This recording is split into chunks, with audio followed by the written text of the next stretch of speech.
Bom dia a todos. Meu nome é Flávio Azevedo, eu sou auditor fiscal do trabalho lotado na Superintendência do Trabalho em Sergipe. E o tema da minha palestra é a subordinação e suas nuances, o âmbito de aplicação da tutela da legislação trabalhista nas relações de trabalho contemporâneas. Inicialmente, eu gostaria de dizer que é um grande prazer estar aqui, parabenizar a todos os colegas que estão participando desse evento e parabenizar especialmente o nosso colega Francisco Manuel Pacífico Moreira Mota, que é o idealizador desse evento. A minha palestra, talvez um pouco diferente da maioria das palestras desse evento, ela vai ser um pouco teórica, tendo em vista que decorre de um estudo que eu desenvolvi numa dissertação de mestrado recém-concluída, concluída em fevereiro agora de 2016, e eu coloco aí na tela o link para o texto completo da dissertação no site, na Biblioteca Digital de Teses e Dissertações da Universidade Federal de Sergipe, onde eu desenvolvi o trabalho. Se alguém tiver interesse de ler, vai ser uma grande honra. Como a linha de desenvolvimento do meu mestrado, a linha de pesquisa é os direitos fundamentais e seus reflexos nas relações sociais, eu desenvolvi um estudo no sentido de entender a efetividade do direito do trabalho, a busca da efetividade do direito do trabalho é um fator de importante busca de efetividade dos próprios direitos fundamentais. Isso porque uma grande parcela da população, aqueles que não detêm os meios de produção e que por isso precisam vender sua força de trabalho, eles precisam da efetividade do direito do trabalho para que tenham efetivados o restante dos seus direitos fundamentais, todos os seus direitos fundamentais. Bom, e também outro fator importante é que desde a década de 1970 até atualmente tem havido um grande movimento de um discurso no sentido da busca da redução da proteção trabalhista. E obviamente isso afeta diretamente o direito do trabalho. E essa proteção trabalhista ela tem como chave de acesso a ela o próprio conceito de subordinação que nós vamos tratar aqui. Isso porque as relações do trabalho no Brasil elas são divididas de maneira dicotômica. Elas têm uma grande divisão, que são aqueles trabalhadores autônomos, não subordinados, não têm acesso a essa proteção trabalhista, e os trabalhadores subordinados, ditos empregados, que têm acesso à proteção trabalhista. Nesse sentido, a subordinação ela é entendida como chave de acesso à proteção trabalhista, ou seja, tem acesso à tutela da legislação trabalhista aquele trabalhador que é subordinado. Agora, é importante que se diga que a subordinação em si ela não é o fundamento da proteção. O fundamento da proteção é a grande diferença de poder entre as partes dessa relação, denominada relação de trabalho. E essa grande diferença de poder ela é denominada na doutrina brasileira por hipossuficiência, ou seja, o trabalhador, o empregado, o trabalhador subordinado, ele é hipossuficiente em relação ao seu empregador. Uma outra discussão nesse contexto também é a grande evolução que tem passado os processos produtivos, óbvio. Não se tem hoje, o direito do trabalho surgiu com a Revolução Industrial e os processos produtivos desde então têm se desenvolvido bastante, surgido novos meios de controle da força de trabalho e, algumas vezes isso é trazido com a ideia de que os trabalhadores hoje são menos subordinados do que outrora. E a gente tem um posicionamento um pouco diferente desse discurso. Nós vamos discorrer aqui à frente. Bom, então, o que é importante em relação à efetividade dos direitos fundamentais sociais? Inicialmente, eu gostaria de fazer algumas diferenciações entre eficácia jurídica, eficácia e eficácia social, ou efetividade. O que nos vem a trazer também o conceito de anti-efetividade. O que vem a ser isso? A eficácia jurídica é aquela possibilidade, a aptidão da norma, melhor dizendo, a aptidão da norma para ser cumprida. Ou seja, a vigência em si da norma. Já a eficácia social, ou efetividade, ela diz respeito ao reflexo da norma no plano dos fatos. porque uma norma pode muito bem ser prevista e não ser seguida. Okay? Então, a efetividade é o cumprimento realmente da norma, ou seja, o reflexo da norma no plano dos fatos. É a relação entre o objetivo da norma e o efetivo cumprimento desse objetivo. A anti-efetividade, por sua vez, é justamente uma norma que, desenvolvida para cumprir um objetivo específico, ela cumpre justamente o contrário. Ela atinge um resultado contrário àquele para o qual ela foi criada.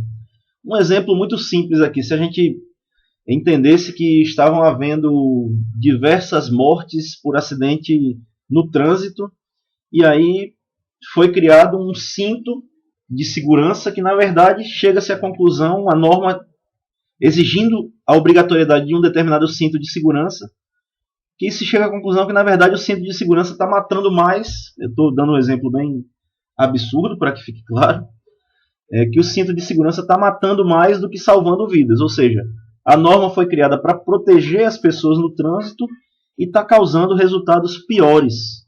Então eu diria que essa norma ela é anti-efetiva. Um outro aspecto interessante é que ocorreu no constitucionalismo pós-Segunda Guerra, a partir da década de 1950, que as normas constitucionais elas são dotadas de normatividade, por assim dizer, ou seja, elas são exigíveis, elas devem ser cumpridas. E o Estado ele se vincula positivamente aos direitos fundamentais. O que quer dizer isso? O Estado ele tem a obrigação de manter um comportamento positivo no sentido do cumprimento dos direitos fundamentais. E não somente um dever de abstenção em relação a não agredir os direitos fundamentais da pessoa. Bom, e dentro dessa vinculação positiva do Estado aos direitos fundamentais, o Estado tem a obrigação de elaborar e manter uma estrutura efetiva de proteção do direito do trabalho, já que a gente está defendendo aqui que o direito do trabalho, a efetividade do direito do trabalho, tem uma ligação muito próxima com a efetividade dos próprios direitos fundamentais. E com relação a isso, trazendo aqui para o nosso, já que a gente está falando do CONAFT, Congresso de Auditores Fiscais do Trabalho, é que a manutenção, a elaboração e a manutenção de uma estrutura forte e efetiva de inspeção do trabalho é um dever do Estado, porque essa inspeção do trabalho os auditores fiscais do trabalho atuam exatamente na eficácia, na efetividade, melhor dizendo, na eficácia social ou efetividade do direito do trabalho. Põe aqui só algumas características, né, que a gente traz dos direitos fundamentais, que é universalidade, indivisibilidade e interdependência, que querem dizer nada mais do que os direitos fundamentais eles devem ser cumpridos todos e para todas as pessoas. A pessoa não tem que ter nenhuma característica específica para que seja titular dos direitos fundamentais. Então, no momento, o Estado se vincula positivamente à efetividade desses direitos fundamentais, e esses direitos fundamentais devem ser protegidos para todas as pessoas, e não apenas só para alguns. Seguindo em frente, já trazendo uma aproximação maior já para o nosso tema, dentro da evolução dos processos produtivos, a gente fez uma análise das formas de manifestação do poder diretivo do empregador. O poder diretivo do empregador é a contraface, né, da subordinação, ou seja, onde há alguém controlando a força de trabalho de outrem, há a subordinação. Certo? Essa classificação dicotômica da relação de trabalho, eu já falei no Brasil. Por que no Brasil? Porque em outros países a gente vai ver um exemplo específico da Espanha, que essa classificação ela não é mais dicotômica, ela tem uma evolução de haver uma categoria de trabalhadores na zona chamada zona gris, zona cinzenta. Mas no Brasil, como eu já comentei, essa classificação é dicotômica. O trabalhador ele é autônomo ou ele é empregado. A gente até tem alguns exemplos, tem um exemplo específico de um terceiro nível de trabalhador em relação à subordinação, que a gente vai comentar um pouquinho mais na frente. E a questão de que a subordinação é a chave de acesso à proteção trabalhista, a gente já comentou isso. Por quê? Exatamente em decorrência dessa classificação dicotômica, que o trabalhador autônomo ele não tem aqueles direitos previstos na legislação trabalhista, na nossa consolidação das leis do trabalho. E por isso a gente chega à conclusão que, para ter acesso à proteção da legislação trabalhista, o trabalhador precisa ter reconhecida a sua subordinação. Okay? Então, dentro dessa ideia de que a subordinação é a contraface do poder diretivo do empregador, na relação de emprego típica, ou seja, daquele trabalhador subordinado, o trabalhador vende o controle de sua força de trabalho ao empregador. Transfere o controle da sua força de trabalho ao empregador por meio dessa relação de trabalho subordinada, ou, como a gente pode chamar também, essa relação de emprego. Relação de emprego típica. Bom, e como é que se deu essa evolução dos processos produtivos? Nós temos aí nos fins do século XIX e início do século XX um sistema de organização produtiva, a gente pode chamar assim, chamado de Taylorismo. E quais são as marcas desse sistema? O Taylorismo ele tem como marcação a determinação do tempo ideal de execução de cada tarefa do processo produtivo, a eliminação do desperdício de tempo, de energia física e mental e da ociosidade dos equipamentos no desenrolar desse processo. Isso tudo sempre a fim de garantir a máxima produtividade com menor custo, óbvio. Esses sistemas produtivos eles surgem, são conceitos que vêm da administração e da engenharia de produção, e eles buscam sempre uma produtividade maior, sempre na ideia de maximizar os lucros. Bom, para isso era necessária ainda, para o Taylorismo, a análise da execução de cada atividade integrante do processo pela gerência. Isso tudo implica uma divisão muito rígida entre planejamento e execução do trabalho. Certo? Se a gente, no processo produtivo, vamos dizer assim, de um trabalhador, de um artesão, ele domina todo o processo. Ele domina o planejamento, a busca da matéria-prima e a execução do trabalho. O Taylorismo ele divide isso. Então, a gerência planeja e os trabalhadores executam aquilo que é planejado pela gerência.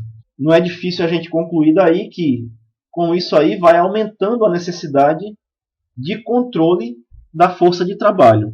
Ou seja, vai aumentando justamente a subordinação. Como uma evolução, no início do século XX, nós temos o Fordismo, que parte da mesma concepção organizacional do Taylorismo. Inclusive, existem alguns autores que defendem a utilização do termo o sistema taylorista-fordista, ou seja, quase como se fossem a mesma coisa o Taylorismo e o Fordismo. O que o Fordismo acresceu foi a necessidade de desenvolver o consumo de massa, ou seja, quanto mais consumirem os meus produtos, mais eu vou produzir e com essa produção em massa eu reduzo os custos de produção e por isso eu aumento os lucros. E uma outra ideia também trazida pelo Fordismo foi a esteira, né? Essa esteira é muito bem retratada no filme Tempos Modernos, de Charlie Chaplin, em que o que faz essa esteira? Ela leva o material, a matéria-prima, a ser trabalhada até o trabalhador.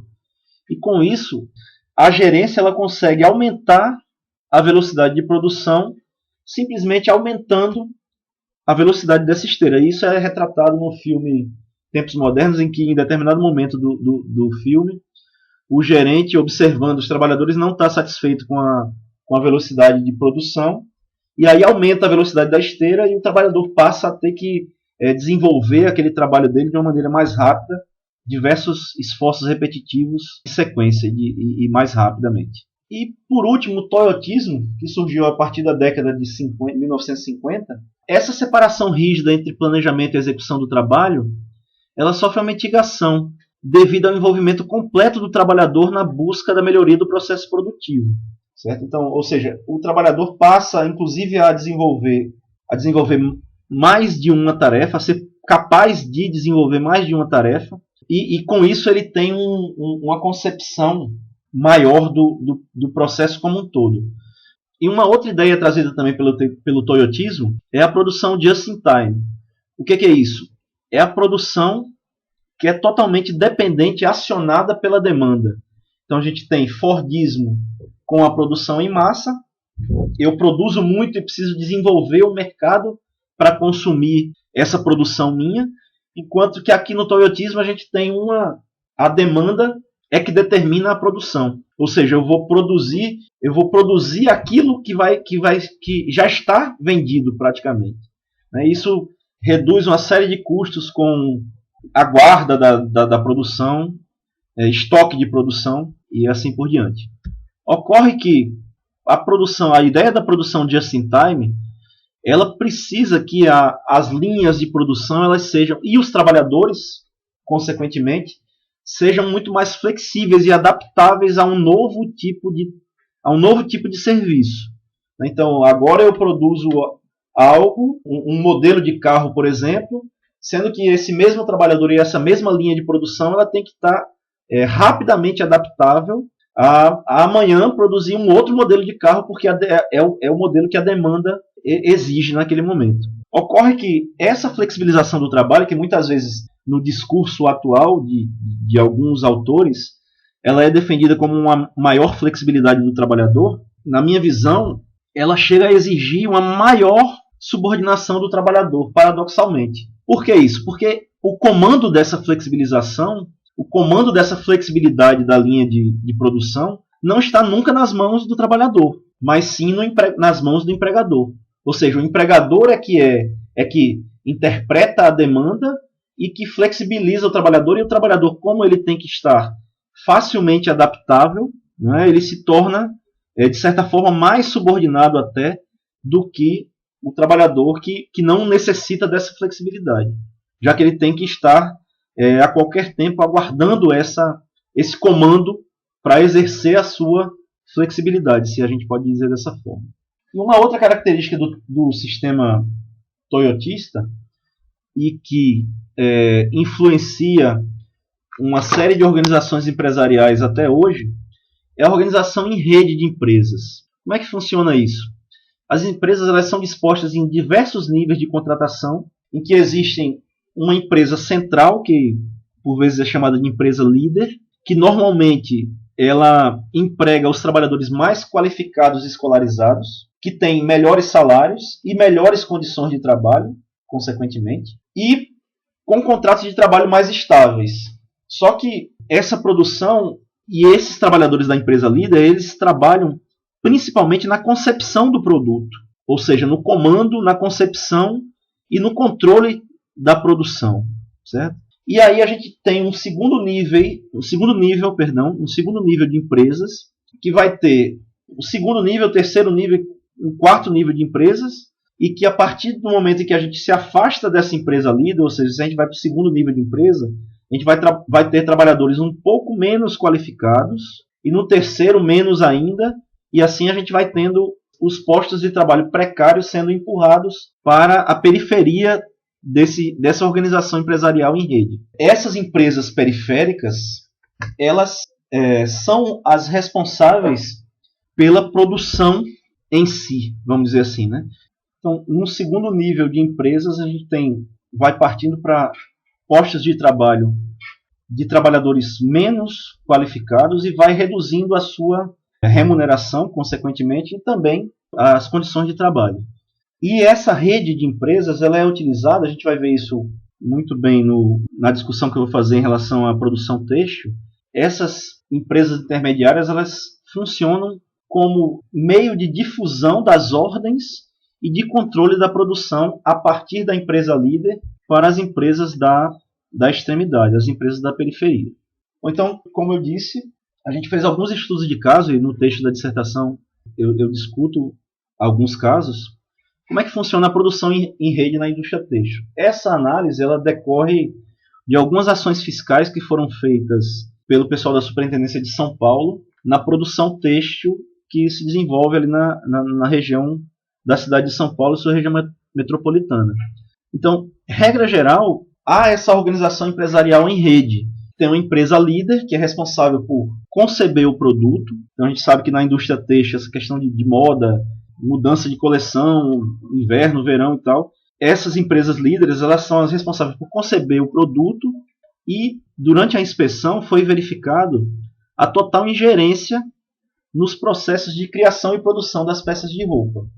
Essas empresas, essa organização empresarial, ela tem uma linha de, em regra, 4 níveis de empresa. E na ponta existem os trabalhadores que efetivamente produzem as peças, ou seja, costuram e fazem as peças, só que exatamente de acordo com o que foi determinado, utilizando inclusive o material determinado pela empresa líder. Essas empresas da ponta normalmente são ocupadas por trabalhadores estrangeiros em situação irregular de imigração, o que os torna mais dóceis, né? Ou seja, mais propensos a serem explorados, porque estão numa condição irregular. Isso aí é aproveitado pelas empresas líderes, ou seja, esses trabalhadores eles não estão em condição de reclamar por seus direitos. Nesse processo de fiscalização é verificado também que os preços pagos por cada peça de roupa produzida por esses trabalhadores são totalmente definidos unilateralmente pela empresa líder. Ou seja, o proprietário, que é tido como proprietário da oficina, né, que é o 4º nível de empresas, ele, daquele dinheiro que é recebido, daquela remuneração que é recebida por cada peça, ele teria que providenciar as boas condições de trabalho para aqueles trabalhadores, né, segurança no trabalho e uma remuneração razoável. Só que não é possível com a pouca remuneração que é paga por peça de roupa. Isso faz com que aqueles trabalhadores, na verdade, trabalhem uma jornada exaustiva, porque tem que trabalhar muito para receber um salário que dê para pelo menos comer, e as condições de trabalho em si, em termos de ergonomia, conforto, iluminação, proteção contra acidentes, ela é zero. Tanto que em várias dessas ações, a condição desses trabalhadores foi reconhecida pela fiscalização do trabalho como condições análogas a de escravo. Então, ou seja, a total conexão entre esses preços, que, repito, são definidos pela empresa líder, a total conexão entre esse preço, que é baixo, pago por cada peça produzida, e as péssimas condições de trabalho, ou, melhor dizendo, condições subhumanas de trabalho, aqueles trabalhadores estrangeiros estavam sendo submetidos. Veja, e o que é que isso tem a ver com a nossa discussão aqui? Dentro dessa organização em rede, formalmente, ou seja, reconhecido pela empresa, haviam contratos de fornecimento entre essa empresa líder e as demais empresas dessa organização empresarial.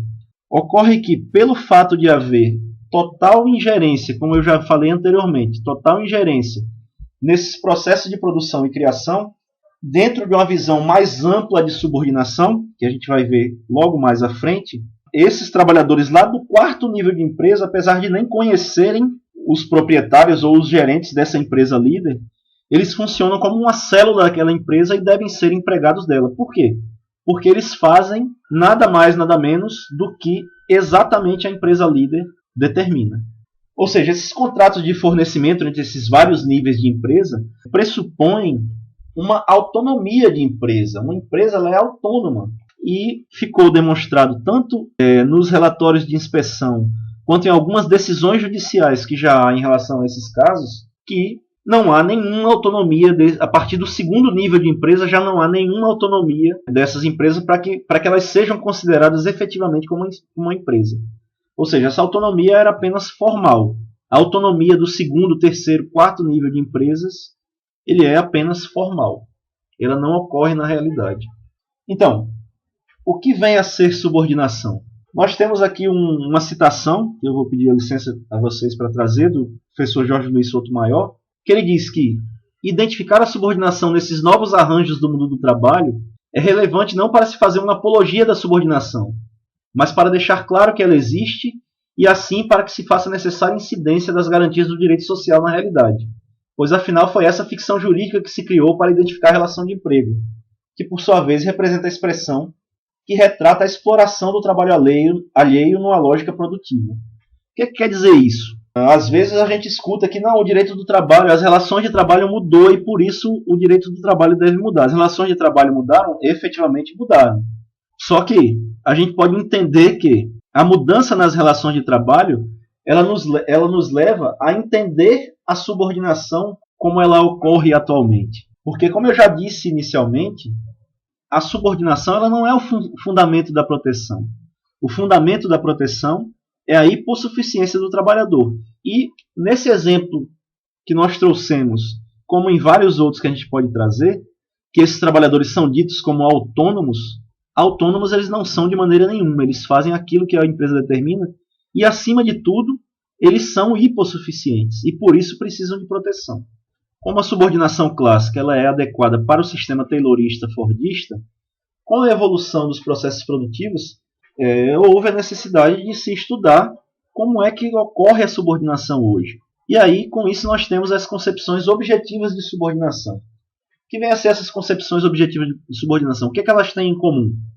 Inicialmente, elas têm em comum o reconhecimento multidimensional do poder diretivo do empregador. O que é que quer dizer isso? Como eu falei no slide anterior, que a subordinação clássica depende de existência de ordens diretas e constantes, as concepções objetivas, com o reconhecimento multidimensional, elas partem do pressuposto que a subordinação, as ordens do empregador, elas não precisam se desenvolver somente de forma direta.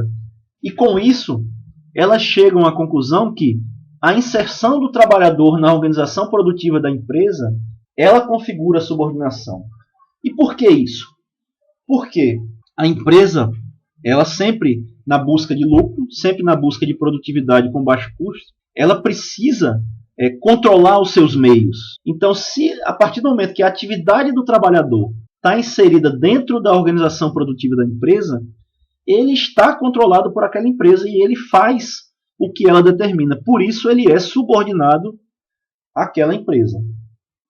E aqui eu trago uma citação de Lorena Vasconcelos Porto, que ela diz o seguinte, que é importante salientar, ela defende essas concepções objetivas de subordinação, aliás, ela traz o conceito próprio dela de subordinação integrativa, que é uma concepção objetiva de subordinação. Ela diz, é importante salientar que o reconhecimento da inserção da atividade do trabalhador na organização produtiva da empresa como um indício de subordinação decorre da necessidade de organização dos meios, inerente a qualquer empreendimento produtivo, característica cada vez mais presente no processo produtivo contemporâneo. É dizer, se a atividade, aqui está a chave, é dizer, se a atividade do trabalhador está integrada à atividade empresarial, o empresário a organiza e dirige por via reflexa a organizar a própria atividade empresarial. Bom, então, dentro dessas concepções objetivas de subordinação, nós temos o professor Paulo Emílio Ribeiro de Vilhena, que ele introduz o conceito de subordinação objetiva, que é a ideia segundo a qual a subordinação está presente quando a atividade do trabalhador se insere na dinâmica produtiva do tomador de serviço, independentemente da existência de ordens diretas acerca da atividade do trabalhador.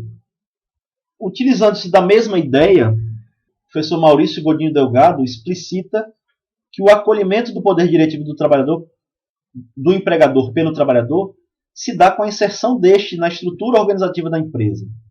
Então, com isso, ele desenvolve a concepção de subordinação estrutural. Então, segundo a sua concepção, a subordinação se manifesta pela inserção do trabalhador e de sua atividade laboral na dinâmica organizacional do tomador de serviços, independentemente de receber ordens diretas deste. E aí, uma terceira concepção objetiva de subordinação é a concepção de subordinação integrativa, como eu falei, de Lorena Vasconcelos Porto, que ela conjuga a ideia de subordinação objetiva com a análise da existência de aspectos da relação de trabalho que denotem a organização própria da atividade por parte do trabalhador. Por quê? Porque essa organização própria caracteriza a autonomia e excluiria a subordinação. E o que diz literalmente Lorena Vasconcelos Porto? Ela diz que a subordinação em sua dimensão integrativa faz-se presente quando a prestação de trabalho integra as atividades exercidas pelo empregador e o trabalhador não possui uma organização empresarial própria, não assume verdadeiramente risco de perdas ou de ganhos e não é proprietário dos frutos do seu trabalho, que pertencem originariamente à organização produtiva alheia para a qual presta a sua atividade.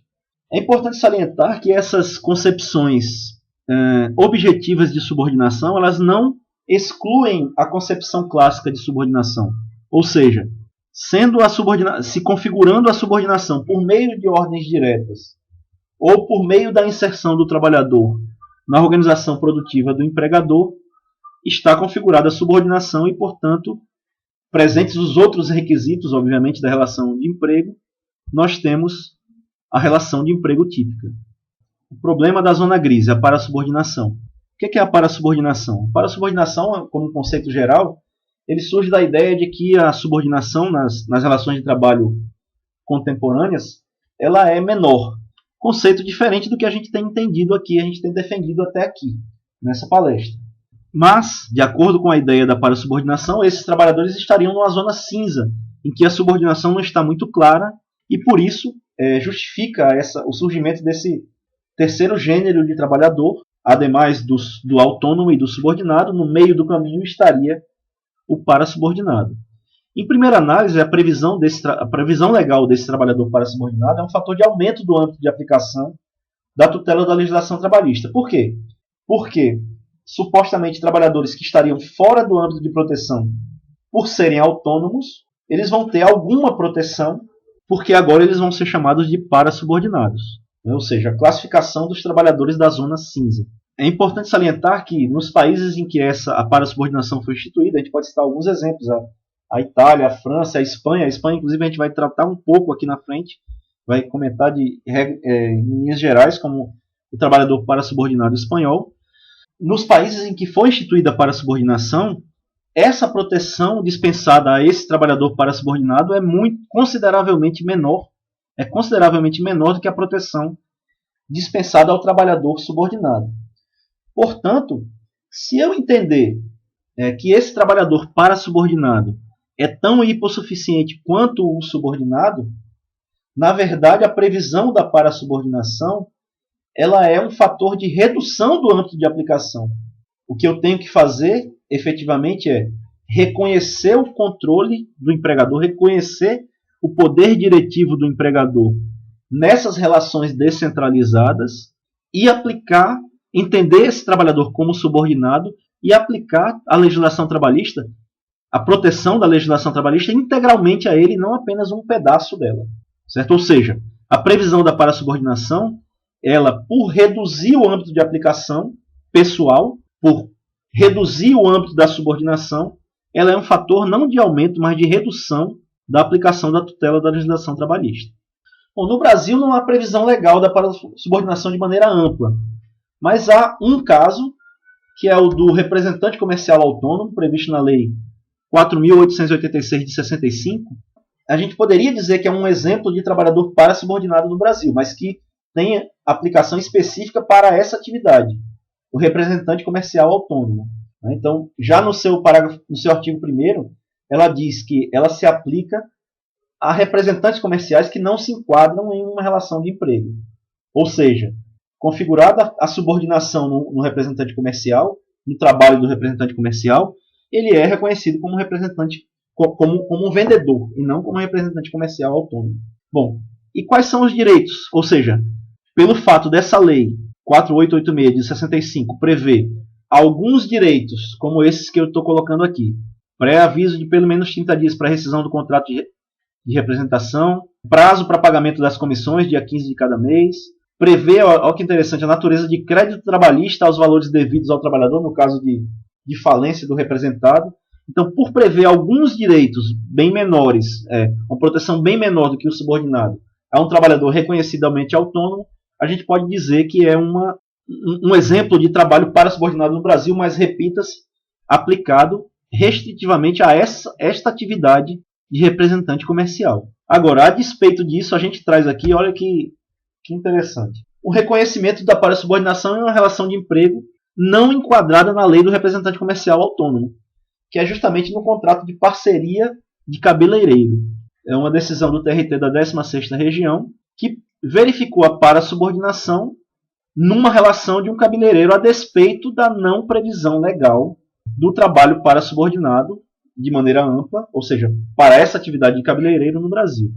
Até há uma legislação recentíssima, né, acerca dessa relação de trabalho dentro dos salões de beleza, mas essa decisão é bem anterior, é de 2013, né? Não havia essa previsão ainda. Então, veja que interessante. Nos países em que há parassubordinação, a despeito de ser menor a proteção trabalhista em relação ao trabalhador subordinado, há alguma. E o que a decisão aqui verificou?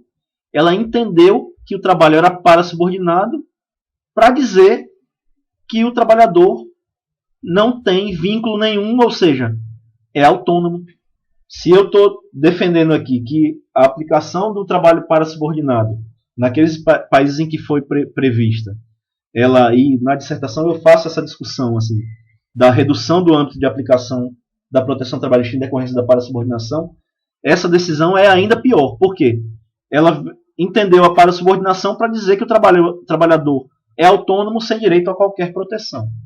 Bom, e por último, seguindo aqui, eu vou somente comentar rapidamente, já que eu falei algo de parasubordinação, como é que se configura essa parasubordinação na Espanha. E repito, no texto da dissertação, há essa discussão de maneira mais ampla da parasubordinação no direito do trabalho espanhol. Bom, a parasubordinação foi introduzida no direito espanhol pela Lei 20 de 2007, a Lei do Estatuto do Trabalho Autônomo, criada a fim de regular os aspectos relativos às relações de trabalho autônomas em estrito senso, e regular a configuração e os direitos dos trabalhadores parasubordinados espanhóis, que são denominados os trabalhadores autônomos economicamente dependentes.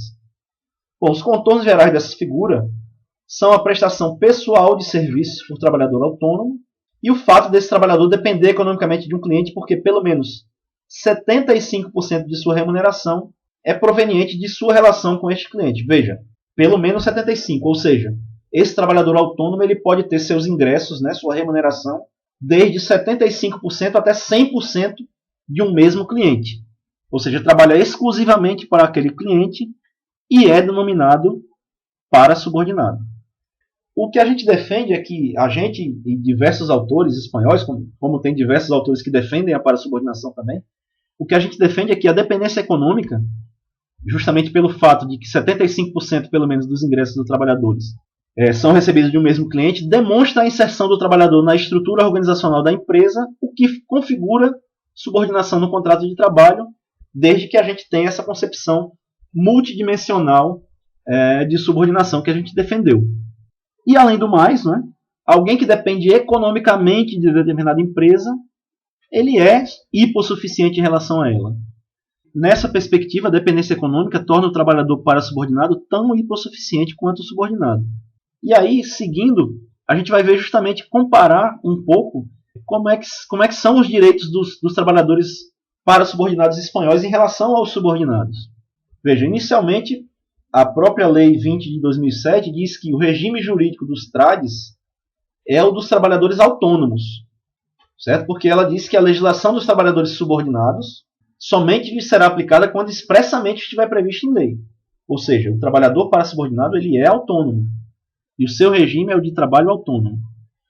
E aí, só a título de exemplo, os afastamentos por doença ou licença maternidade e o período de interrupção anual, que equivaleriam às férias, eles permitem que o trabalhador autônomo economicamente dependente deixe temporariamente de prestar serviços, mas a lei não define se esse período será remunerado ou não. Ou seja, decorre do contrato. Vai fazer parte do contrato entre o TRAD e o seu cliente se esse período vai ser remunerado ou não. Ora, se há uma grande diferença de poder entre as partes, é difícil que esse trabalhador autônomo economicamente dependente e hipossuficiente em relação ao seu empregador tenha algum poder de negociação para exigir que esses seus afastamentos por doença, a licença maternidade e o período de interrupção anual, leia-se, equivale às férias, sejam remunerados. Ele vai poder parar de trabalhar, mas, por outro lado, fica sem receber. E se esse trabalhador ele é pouco qualificado e tem uma remuneração baixa, dificilmente ele vai poder parar de trabalhar sem ter uma considerável redução nos seus rendimentos e, consequentemente, até um risco para a manutenção da sua sobrevivência mesmo. E um outro exemplo, a fixação de indenização por resolução do contrato de trabalho, quando o credor desta indenização for o trabalhador, ela também fica por conta do contrato. Ou seja, o contrato pode prever a indenização que ele quiser. certo? Dentro dessa ideia de que o TRAD é hipossuficiente em relação ao empregador, na verdade vai ficar a indenização, o valor da indenização vai ser o valor que o cliente ou a empresa, o empregador quiser. E o autor, professor Márcio Túlio Viana, um autor brasileiro, né, mas que comenta algo sobre a parasubordinação na Itália, a parasubordinação espanhola, ele diz, veja o que ele diz. As sequelas da parasubordinação avançam para muito além do próprio direito. Remetido a si mesmo, esse trabalhador a meio caminho perde a consciência de classe. Privatiza-se enquanto cidadão. Passa a compor o que Gores chama de não-classe. Desculturado e mais uma vez solto. Além disso, tende a se tornar um trabalhador fluido, dócil, flexível. E nesse sentido ainda mais subordinado do que o empregador formal. Ora, o que o professor Márcio Túlio Viana quis dizer aqui? É justamente que se o trabalhador é tão hipossuficiente quanto o subordinado, e você vai e inclui, dispensa a ele uma proteção trabalhista muito menor do que ao subordinado, ele acaba paradoxalmente se tornando mais subordinado do que o próprio subordinado. Ele não tem proteção contra despedida arbitrária, ele não tem uma previsão de uma indenização por rescisão do seu contrato, e nesse sentido, pelo medo mesmo de perder o seu emprego, ou o seu trabalho, melhor dizendo, já que não é reconhecido como emprego, ele se torna ainda mais subordinado e ainda mais dócil, como o professor, na palavra que o professor Márcio Túlio Viana utilizou, do que o trabalhador subordinado. E nesse sentido, a previsão da parasubordinação, eu gostaria de retornar um conceito que eu trouxe lá no início, da anti-efetividade. Veja, a parasubordinação ela é criada, pelo menos com o discurso de aumentar a proteção trabalhista, aumentar a efetividade do direito do trabalho. E segundo nós entendemos, de acordo com a argumentação que nós trouxemos aqui, ela na verdade ela diminui a proteção trabalhista. E nesse sentido ela é anti-efetiva e é uma previsão que não é desejável, porque a gente deve buscar, em verdade, a efetividade do direito do trabalho. E como a parasubordinação é um fator de anti-efetividade do direito do trabalho, na verdade o que nós defendemos é a ampliação do conceito de subordinação nessa ideia de concepção multidimensional de subordinação, trazendo não só a concepção clássica, mas também as concepções objetivas de subordinação, para incluir esses trabalhadores como trabalhadores subordinados e, portanto, detentores, assim, protegidos integralmente pela legislação trabalhista. Bom, já concluindo, eu gostaria de agradecer imensamente a todos que me ouviram e, mais uma vez, parabenizar ao colega organizador do evento e a todos os colegas que participaram desse evento. Muito obrigado.